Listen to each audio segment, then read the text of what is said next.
Welcome to the Tech Egg. Don't get scrambled. Enjoy the video. You start by preparing both sides.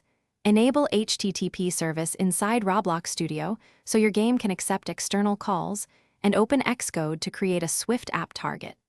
Implement a basic URL session-based networking layer now. This lets you send post and get requests. Decide whether you'll call Roblox endpoints directly with a secure token or route through your own intermediary server to keep credentials off the device. Once done, test a simple get to a non-sensitive endpoint to verify connectivity before moving on. Now implement the core request flow.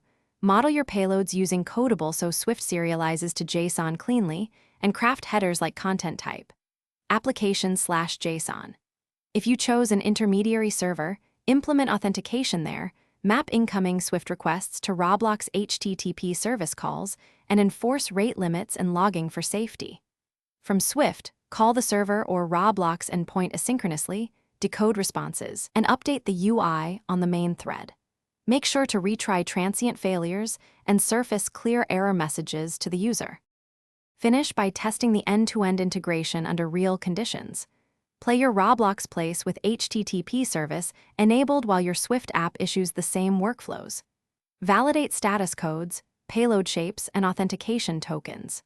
If things fail, inspect server and Roblox Studio logs, confirm HTTP service permissions, and check for CORS or cookie/auth mismatches. One key troubleshooting tip. If calls succeed locally but fail on device, suspect missing SSL or blocked ports. Use a secure intermediate.